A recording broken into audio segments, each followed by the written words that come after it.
não sabia, não estava sem inspiração.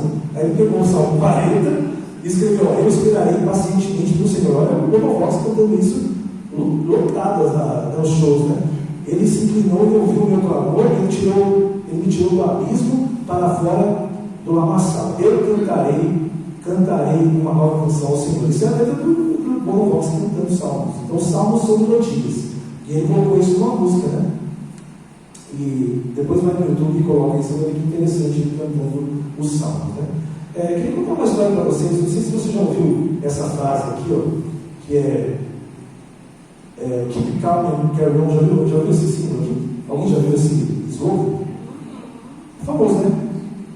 É interessante. Eu queria contar um pouquinho da história dessa frase. Na verdade, em 1939, a Inglaterra e os ingleses estavam no meio da Segunda Guerra Mundial. Naquela época, né, o rei Jorge VI era o rei, né? Ali ele é avô de Charles, né? Ele é pai da Elizabeth, né? O King George. E ele, junto com o Winston Churchill, que era o ministro inglês na época do nazismo, eles decidiram fazer uma campanha com 3 cartazes para que o povo se animasse, porque volte e meia tinha um bombardeio, eles tinham que ir para o subterrâneo, certo? Então eles estavam com medo. Então ele fez 3 cartazes. O primeiro cartaz dizia o seguinte: Your courage, your cheerfulness, your resolution will bring us victory. Ou seja, a sua coragem, a sua alegria, a sua determinação nos trará a vitória. Então isso aí foi espalhado por toda Londres, esses cartazes. Sabe por que tem essa coroa, né? Essa coroa que fica em cima, porque isso é uma frase vinda do rei. Não sei se você sabia disso, né? Essa foi a primeira frase. A segunda frase foi Freedom is peril. Defend it with all your might. Ou seja, a liberdade está em perigo. Defenda com toda a sua força. Depois que saiu o primeiro cartaz. E esse cartaz aqui, que é o Keep calm and carry on, ele nunca foi confrontado. A história é interessante que no ano 2000 eles pegaram isso e fizeram uma marca. Até o uísque famoso usa, né, esse Keep On, Johnny On, né, mais ou menos essa, e tem essa coroinha ali. Na verdade, muitas vezes nós passamos por dificuldades que nós realmente precisamos nos acalmar, amém, gente? E às vezes situações vêm de fora, não é só você, às vezes está tudo bem. De repente, você perde o seu emprego. De repente, você tem problema de saúde. De repente, seu filho está com alguma dificuldade. Você precisa ajudá-lo. E a gente precisa o quê? A gente precisa dessa verdade bíblica. E o nome do sermão hoje é Tenha calma que Jesus acalma. Eu vou pegar, aí eu vou fazer a quarta frase, né? Que é o Salmo 46. Vamos ler junto o Salmo 46, né? Aliás, vamos fazer um pouco diferente. Como é uma música, tem uma pausa, né? Que eu acho que o pessoal parava um pouquinho para orar. Então a gente vai ler os 3 versículos, parar um pouquinho, e a gente vai orar. Vamos ler juntos o Salmo 46? Para ver se tem a ver com tudo isso que eu estou te dizendo, né? Vamos lá. Deus é o nosso refúgio e a nossa fortaleza, auxílio sempre presente na adversidade. Por isso não temeremos, embora a terra trema, os montes se afundem no coração do mar, embora estrondem as suas águas turbulentas e os montes sejam sacudidos em sua fúria. Senhor, muito obrigado, Pai, porque ainda que tudo se abale, ainda que o mundo caia ao nosso redor, o Senhor é o nosso Deus, o Senhor é a nossa rocha, Jesus é a nossa âncora, em nome de Jesus. Essa é uma pausa, vamos continuar a leitura? Há um rio cujos canais alegram a cidade de Deus, o santo lugar onde habita o Altíssimo. Deus nela está, não será abalada. Deus vem em seu auxílio desde o romper da manhã. Nações se agitam, reinos se abalam, ele ergue a voz e a terra se derrete. O Senhor dos exércitos está conosco, o Deus de Jacó é a nossa torre segura. Senhor, muito obrigado, porque o Senhor é a nossa segurança, o Senhor é a nossa torre forte. Obrigado porque muitas situações nos abalam, situações abalam países, situações abalam continentes, mas se nós estamos no Senhor, nós não seremos abalados. Amém? Estou aproveitando a pausa do salmo para orar, tá, gente? É assim que eles faziam lá, eles cantavam e davam uma pausa. O que eles faziam na pausa é um mistério, né? Mas vamos lá, Salmo 46. Venham, vejam as obras do Senhor, seus feitos esclarecedores na terra. Ele dá fim a guerras até aos confins da terra. Quebra o arco e despedaça a lança. Destrói os escudos com fogo. Pare de lutar. Saibam que eu sou Deus. Serei exaltado entre as nações. Serei exaltado na terra. O Senhor dos exércitos está conosco. O Deus de Jacó é a nossa torre segura. Senhor, muito obrigado pela leitura da tua palavra. Obrigado, Senhor Deus, porque, Senhor Deus, ainda, Senhor Deus, que hajam guerras, é o Senhor que põe limite a elas. O Senhor é o Senhor dos exércitos. Fala conosco esta manhã, em nome de Jesus. Amém e amém. Meus irmãos, tenham calma que Jesus acalma, tá bom? Essa é a palavra de hoje. Às vezes a gente fica meio sabe, agitado. Às vezes a gente fica, alguém falou da batedeira no coração, ai, gente, isso aconteceu. Alguém aqui já teve ataque de pânico? Sabe, você está com medo até de sair de casa? Direto? Você vê. Sabe quando você está ali? Direto não, né? Mas a gente tem às vezes, né? A gente parece que a gente não sabe o que fazer. Parece que a gente esquece as coisas. Eu lembro minha mãe uma vez, ela teve uma depressão muito forte, ela esqueceu de fazer arroz. Ela fazia arroz. E ela fazia alguma coisa deliciosa, porque ela era uma boa cozinheira. Mas ela ficou tão assim abalada com essa questão de saúde que ela esqueceu, ela não conseguia mais fazer isso. E a gente se vê em situações às vezes que parece que nem a gente entende, mas por quê? Uma vez eu fui olhar para uma pessoa, mas ela falou, mas eu não entendo por que eu estou passando por isso. Está tudo bem, mas eu tenho medo. Às vezes eu vou descer no prédio, quando chega eu não quero voltar para minha casa. Não dá para entender. Calma. Jesus acalma. Se você tiver Jesus, você pode clamar por ele. Essa é a diferença. O Salmo 46 fala isso. O mundo bíblico do Salmo 46, eu sempre gosto de falar muito sobre isso, porque esse Salmo, provavelmente, ele foi escrito há 2.700 anos atrás. Então, é bem difícil para você, né, entender o que estava rolando lá. Primeiro que esse Salmo, ele foi escrito pelos filhos de Corá. Filhos de Corá, os levitas, né? Então eles se juntaram para fazer. E esse Salmo, diferente do Salmo de Davi, o Salmo de Davi que a gente viu semana passada é algo mais individual. O Senhor é a minha luz. Eu não tenho medo. Eu sei que Deus vai me abençoar. Esse Salmo não. Esse Salmo ele é um coral, né? Cantando, dizendo: o Senhor é a nossa segurança. O Senhor protege Jerusalém. Você entende que tem uma diferença? Apesar de estarem falando do mesmo assunto, não é algo individual, é algo coletivo. Então, é muito importante que nós também oremos pela nossa cidade, que nós oremos uns pelos outros, para que Deus nos abençoe. Deus é um Deus individual, meus irmãos, Ele cuida de você, mas quando nós estamos em comunidade, nós temos força, amém? Então, se você está bem, mas alguém da comunidade não está bem, você tem que orar, você tem que entrar na luta com ela. E como eu tenho visto isso? Nós somos uma pequena comunidade, mas como as pessoas entram nas nossas lutas, como as pessoas nos abençoam, como as pessoas nem entendem que nós precisamos estarmos atentos às necessidades de todos, amém, gente? Não só as minhas necessidades. Nós temos nossas necessidades, mas Deus deseja que você também leve em consideração o todo. Tanto é que Jesus, quando foi perguntado pelos seus discípulos, ensina-nos a orar. Que oração que ele fez, Lucas? Qual foi a oração que Jesus ensinou? Não foi Pai meu, foi? Pai meu Pai. Não foi. Foi o Pai nosso. O pão nosso. Perdoai as nossas ofensas. Você entende? Que Deus nos ensina a pensarmos no coletivo. Nós não somos indivíduos desconectados uns dos outros.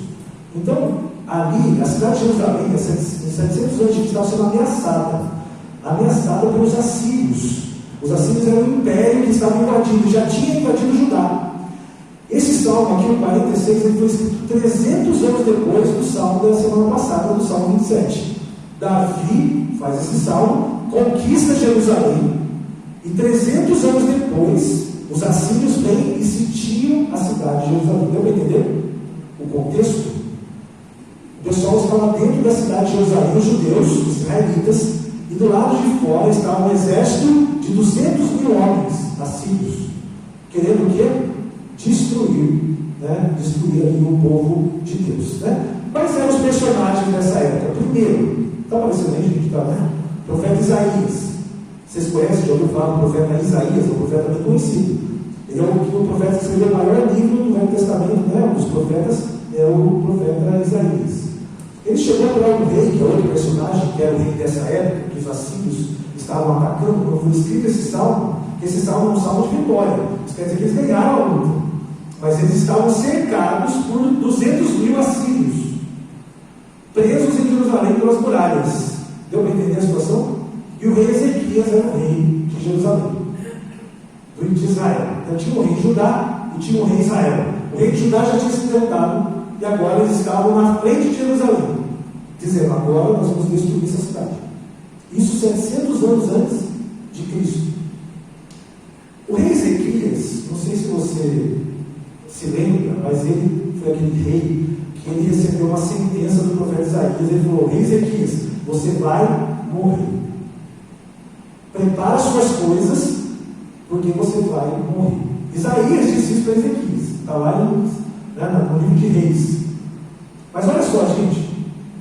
O que Ezequias fez? Ele orou a Deus. E Deus ouviu a oração de Ezequias e deu mais 15 anos de vida para ele, naquela época. 3 anos depois, ele pediu mais 15, né? Tipo, vou morrer. Talvez fosse melhor ele morrer, porque depois de 3 anos, de repente ele tinha 200 mil assírios atacando ele. Acho que ele estava melhor com Deus, né, gente? Do que com 200 mil pessoas tendo te matar. Então, às vezes, dá uma cuidado que você pede para Deus. Às vezes a gente pede uma coisa para Deus, Deus dá, mas depois Deus assim, vai acontecer alguma coisa. Então, ele pediu: Deus, eu quero morrer. Eu quero, lembra de mim, individual. Deus falou: tudo bem, Ezequias, eu vou te conceder 15 anos. 3 anos depois dessa situação lá em Jerusalém, o que Ezequias fez? Foi no templo, procurou o profeta Isaías e falou: Senhor, o senhor vai deixar esse exército destruir Jerusalém? Por que o senhor me deu mais 15 anos de vida só para eu ver isso? Ele ora, só que agora ele ora pela cidade. Amém, gente? Ele fala assim: olha, Senhor, e naquela noite, está escrito isso lá no livro de Reis, naquela noite o anjo do Senhor veio no exército e feriu 185 mil assírios a espada. Todos de manhã amanheceram mortos. E o rei fugiu da frente de Jerusalém. Meus irmãos, quando a gente coloca o nosso problema, o problema da nossa cidade para Deus, quem luta a batalha é o Senhor. Amém? Você está passando por alguma dificuldade, você está passando por alguma luta, ou você conhece alguém, declare sobre a pessoa: Senhor, a batalha é do Senhor, eu não posso com isso. Ezequias fez isso, e Deus fez com que nenhum soldado israelita tivesse que usar a espada. Você já pensou uma vitória dessa? Em outras histórias de Israel, né? Tem a batalha dos 6 dias, que Israel foi para lutar e Deus venceu as batalhas. E é assim na sua vida. Você crê nisso, amém? Esses homens compuseram esse salmo. Ele fala assim: ó Deus, o Senhor põe fim na guerra a hora que você quiser. Deu para entender esse salmo? Ele começou a falar: Deus, o Senhor quebra o laço, o Senhor despedaça a lança. Eles viram 185 mil homens amanhecendo mortos aqui em Jerusalém. E eles viram um exército que ia destruir e fugir. Aqueles homens se levantaram ali e fizeram o Salmo 46. E disseram: o Senhor é o nosso refúgio. O Senhor é a nossa fortaleza. Por isso nós não temos medo. Tinha 200 mil. Eu fico pensando no Pérsia, né? Tem uma piada muito engraçada do Leônidas, né? Que ele chega lá e fala assim: Leônidas, que é dos 300 de Esparta, né? Leônidas, quantos persas nós vamos ter que matar? Não, nós somos 300, né? Uns 10. Daí 10, né? 10 a 3 mil, então somos 3 mil persas, né? Somos 300. Aí não, ele, como assim, Leônidas? Para de arranjar problema, né? Gente, mas você imagina você acordar de manhã com medo para olhar aquele exército e ver todos eles mortos, né? Por isso nós não tememos, embora estrondem, né, as armas, ou seja, embora a gente veja o exército, mas Deus ele toma a frente da batalha. Você crê nessa verdade na sua vida? Isso é muito importante, né? Jerusalém é a cidade de Deus, ela representa, né, o povo de Deus. Nós precisamos orar pela igreja. Não só para a nossa igreja, mas por toda a igreja. Amém? Por todas as igrejas de Campo Grande. Para que Deus abençoe. Para que Deus possa fortalecer os pastores, fortalecer a liderança. É como que as trevas querendo, claro, né, perseguir a igreja, deixar a igreja sem ação. Nós já vemos essa perseguição, nós já vemos essa situação. Nós estamos sendo atacados. Os nossos valores, vocês concordam comigo? Os valores da família, os valores que nós temos de vida, as questões. Hoje a gente está vivendo um país já próximo de censura. Gente, nós estamos igual, por exemplo, a países como a Rússia, como a Coreia do Norte, que não cortaram o X, por exemplo, que era o Twitter. Eu não estou indo para o Twitter, gente. Isso é rede social. Não sei se você usa bastante o Twitter, eu nem usava, vocês não, ninguém usa. Tudo bem, acabou. O Instagram já está acabando, já hoje o TikTok, não é? Mas olha só, o fato da censura, você olhar quais países não tem, igual o Brasil, nós estamos numa lista no Coreia do Norte, que fez isso, olha só, China, Uzbequistão. Você acha legal isso? A gente está na mesma lista? Não tem nenhum país, não tem França, não tem Alemanha, não tem Inglaterra. Sabe por quê? Porque lá são países onde eles valorizam a liberdade. E a gente fica tranquilo, eu nem usava o entendeu? É verdade daí. Mas daí não, gente, olha o processo. Eu acho que a gente está entre 7 países totalmente ditatoriais. Venezuela também derrubou o Twitter. E o Brasil segue esse caminho. Nós temos que tesourar. Você acha que vai... o cara leu uma coisa lá de um judeu. Quando começaram a perseguir o judeu, o pessoal de direita, eu não liguei, sabe por quê? Porque na direita, o cara, o judeu falou. Quando começou a atacar bomba lá na Rússia, eu não liguei. Eu morava na Inglaterra, até um dia começou a cair bomba na minha cabeça. Gente, quando a gente começa a perder a liberdade, no geral, pode ser que um dia você também perca a sua liberdade de livre, e daí? Isso não pode acontecer. Ué, eu Coreia do Norte. Se acontecer na Coreia do Norte, como é que vai acontecer no Brasil? Você vai ver a Coreia do Sul para você ver, onde tem as maiores igrejas evangélicas do mundo. Sabe? Liberdade é importante. Vai na Coreia do Norte, vai fazer turismo lá para você ver o que acontece. Você vai para o turismo lá, fala que você é cristão, você vai apanhar. Você vai preso se você falar de Jesus na Coreia do Norte. Venezuela, vai lá. Rússia, China e Brasil. Parabéns para a gente, né? Parabéns para o Brasil. Que horror! O que vai ser o próximo?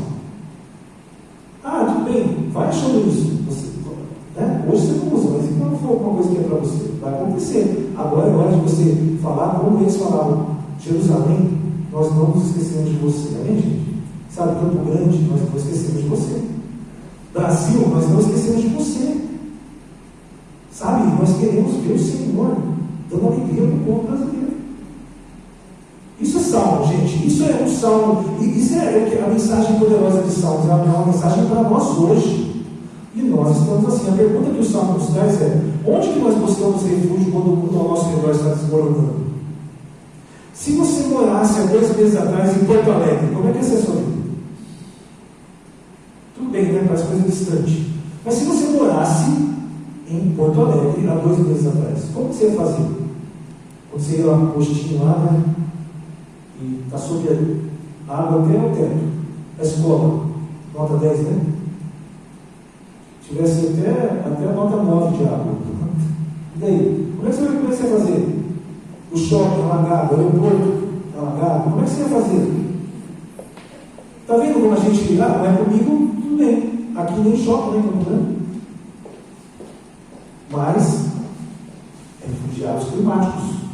Nós já estamos vivendo pessoas com grandes desastres, né? Campo Grande é uma cidade maravilhosa, né? E o Salmo 46 está dizendo assim: Campo Grande tenha calma, porque Jesus acalma. Nos momentos difíceis da nossa vida. Se nós vivemos num lugar que não tem enchente, amém. Mas nós moramos num país que muitas pessoas estão desabrigadas. Você precisa orar. Não descansa não, parece que passou, né? O noticiário vai deixando, né? Antes era a guerra da Ucrânia, aí compartilharam Jerusalém, parou de falar da Ucrânia, mas eles estão há 2 anos em guerra. Jerusalém está lá. Mas a Ucrânia está totalmente destruída. A Ucrânia está igual a faixa de Gaza, locais que eram patrimônios do mundo, né? Patrimônios tombados do mundo, foram destruídos na guerra. E hoje eles estão dando uma de louco lá, entrando na Rússia, tipo, vamos ver se a gente chega até Moscou. Mas está acontecendo a guerra lá, mas não é tão importante, né? Israel também não é tão importante, mas o Hezbollah está atacando Israel. Está longe, mas não está tão longe assim. O ISIS, recentemente, na semana passada, matou a facada 5 pessoas que estavam lá na Europa. Então, assim, você não está, sabe, livre desse problema. Vai chegar até nós. Vai chegar até nós. Até porque, meus irmãos, me desculpa, mas é uma profecia bíblica. A igreja vai ser perseguida. Desculpa aí. A sua paz, ela vai acabar. Porque a igreja vai ser perseguida. Onde você vai? O que você vai fazer? Quando alguém te ameaçar porque você tem Jesus. Você vai negar Jesus ou você vai dizer, eu sou cristão? Na Cisjordânia, na Líbia, na Síria, muitos cristãos, dos mais antigos, que eram ortodoxos, né, romanos, eles colocaram macacões laranja neles, o ISIS, levaram eles para as ruas e falaram, você é cristão? Quando ele falava que sim, eles cortavam a cabeça deles. Então, toma muito cuidado, que a distância ela não tem nada a ver com a ideologia. A ideologia existe, ela pode chegar até aqui. Grandes crises, nós estamos vivendo na pós-pandemia, guerras, problemas sérios de crise econômica. Esse é o contexto, né? Esse era o contexto de Jerusalém. E olha o que o Salmo fala: venham, vejam as obras do Senhor e o que Ele tem feito na terra. Ele dá fim às guerras até os confins da terra. Se nós orarmos, Deus pode encerrar o conflito da Ucrânia, amém, gente? Nós falamos, Deus, manda o seu anjo lá e acaba essa guerra. Foi assim que Ele fez em Jerusalém, matou 185 assírios. A gente pode orar por Jerusalém hoje, para que realmente a guerra acabe, amém? Você crê nisso? Porque Deus, Ele dá fim, parem de lutar, sabe que eu sou Deus. Né? Deus, Ele dá fim à guerra, Ele quebra a lança. Nós precisamos orar salmos na nossa vida e orar salmos na vida do mundo. Nós precisamos ler esse salmo e orar: Senhor, acaba com a guerra da Ucrânia, Senhor. E o que vai acontecer nos Estados Unidos? Né? Se a esquerda ganhar mais uma vez, ou se a direita ganhar, o que vai acontecer, gente? Como é que vai ser? Como é que vai ser a nossa eleição daqui a um tempo? É isso que Deus está falando. O Senhor dos Exércitos está conosco. O Deus de Jacó é a nossa torre segura. Mesmo com todas essas situações, Deus vai te proteger, amém? Deus vai ser a sua torre forte. Isso é inabalável. Se você estiver com os pés em Cristo, em Jesus, você vai viver sempre. Deus não é um observador distante. Quando Deus entra em ação, ninguém pode impedir, amém, gente? Deus não está olhando isso como quem está jogando xadrez ou como quem está assistindo um filme. Deus está interessado em tudo isso. Nós estamos nos aproximando do fim. Deus está interessado, Deus está movendo essas coisas. Guerras não acontecem se Deus não permitir. E todas elas, no momento que nós estamos vivendo, são sinais claros de que Jesus está voltando.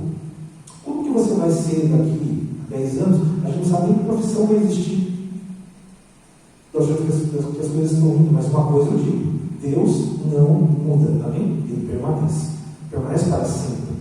Inclusive quando situações se apresentam de forma assustadora, Deus é o nosso refúgio, Deus é o refúgio da nossa comunidade. Vocês estão entendendo que se a gente tiver calma, Deus acalma? Vocês estão entendendo essa verdade? Deus é reconhecido por nós, e Ele deve ser reconhecido, por nós, não como cidade de Deus. Já viu aquele filme Cidade de Deus? Tem até um convidado desse nome. Gente, cidade de Deus, não. Deus quer ser o Deus da cidade. Não tem diferença Ele ser o Deus da nossa cidade? Se a gente olhar para que o Senhor seja o Deus de Campo Grande, não seja um Deus de Campo Grande, não, que Ele seja o Deus da nossa cidade. É isso que eu creio, Lucas, você pode vir aqui me ajudar aqui nesse final, que eu estou indo para o final? Existem algumas situações que Jesus passou com os seus discípulos que são muito importantes para nós, Primeiro, Jesus é o Deus Emanuel. Você pode falar isso? Deus Emanuel? Todo mundo, vamos lá. Deus Emanuel Esse nome significa Deus conosco. Jesus, ele representa Deus na terra. Jesus é o Deus próximo de você, amém? Você tem o Espírito Santo, o mesmo Espírito Santo que estava com Jesus. Ele falou: olha, vocês nunca vão se sentir sozinhos. Vocês vão ter o meu Espírito. Ele afirmou, ele falou: assim como Deus me deu autoridade sobre o céu e a terra, eu dou essa autoridade para você, amém? Você tem autoridade. O salmo tem autoridade de Deus. Quando você lê um salmo, você ora pela sua cidade, você tem autoridade. Fiquei muito feliz que o time veio aqui e olhou para a sua pessoa, pastor da cidade, para abençoar vocês, para abençoar essa cidade. A cidade é muito grande. Jesus era tão maravilhoso que os próprios discípulos não entendiam às vezes o que acontecia. Certa vez, eles estavam vendo uma tempestade, mas uma tempestade terrível. Lembra semana passada que eu falei da tempestade que atacou o iate daquele bilionário inglês, que matou, sobreviveu só 14 pessoas, 10 pessoas já morreram. Do nada, na Itália, tinha um iate lá e ele foi levado por um ciclone tropical. Do nada. Valia 22 bilhões de reais aquele iate. Os discípulos estavam com Jesus no Mar da Galileia, e volte bem no Mar da Galileia, dá esse tipo de tormenta, né? Sabe, de uma hora para outra, fecha todo o céu, começa vento, começa essa situação do barco, ao ponto daqueles homens falarem: nós vamos morrer. Imagina, se tem um lugar ruim que você passar uma tempestade dentro do mar, no barco, concorda? Já pensou? É horrível, né? Se tem um lugar ruim que você passar uma tempestade, é o mar, junto no barco. Aqueles homens viram Jesus deitado na frente do barco, na proa, dormindo. Jesus estava dormindo. Eles falaram: Jesus, acorda, a gente vai morrer, você não se importa com isso? Nós vamos morrer. Olha aqui, é vento, a gente não vai virar esse barco, Jesus. Jesus levanta, ele fala: vento, acalma. Jesus pega e fala: tempestade, para. E o texto lá diz que as nuvens foram se dissipando e teve bonança, né? Como se o sol tivesse habilidade de novo de uma hora para outra. Aqueles homens olharam para Jesus e falaram: não tinha outra coisa para falar, né? Eles falaram: quem é esse? Quem é esse que até o vento obedece? Quem é esse Jesus que até a tempestade obedece? Jesus pegou, voltou a dormir e falou: gente, como vocês têm pouca fé, eu estou com vocês sempre. O melhor lugar para você estar nas suas dificuldades é na presença de Deus, amém? Jesus estava no mar. Sempre peça: Jesus, vai sempre comigo. Porque Jesus, ele tem essa capacidade de simplesmente fazer tudo se acalmar. Jesus acalma a tempestade, Jesus acalma a sua vida, Jesus acalma a situação que você está vivendo. Creia nisso. Marcos, diz aqui o texto, que está aparecendo aqui. Eles estavam apavorados e perguntaram uns aos outros: quem é este que até o vento e o mar obedece? Jesus é o Filho de Deus vivo, Deus Emanuel, Ele é presente no nosso meio, mesmo no meio das tempestades da sua vida, mesmo no meio do caos, mesmo no meio de situações como viveu Porto Alegre. Deus está presente na sua vida, amém? Deus quer que você creia nisso, que você se fortaleça. E Ele quer também que a paz que Ele ofereça, Ele quer oferecer uma paz que o mundo não pode dar. Mesmo com crises, Jesus acalma a tempestade. Mesmo em meio ao caos, Deus acalma o caos. Amém? Não existe nada que Deus não pode controlar. Jesus é a solução para aqueles que têm fé no poder da graça dele. Se você confia em Deus, você vai ser como as aves. Né? Jesus falou: olha só, você fica preocupado. Olha as aves. Elas comem, elas vivem e elas não trabalham, elas não têm ansiedade. O que Jesus quer que a gente faça no meio da nossa cidade, dessa vida corrida, de todos os compromissos que você tem, sabe? Que você entenda que você nunca está sozinho. Você sabia que as araras sempre andam de dois? Elas sempre andam em dois, é um casal sempre, né? Jesus sempre está com você, amém? faz isso até com os animais, nem uma arara anda sozinho. Você está com Jesus.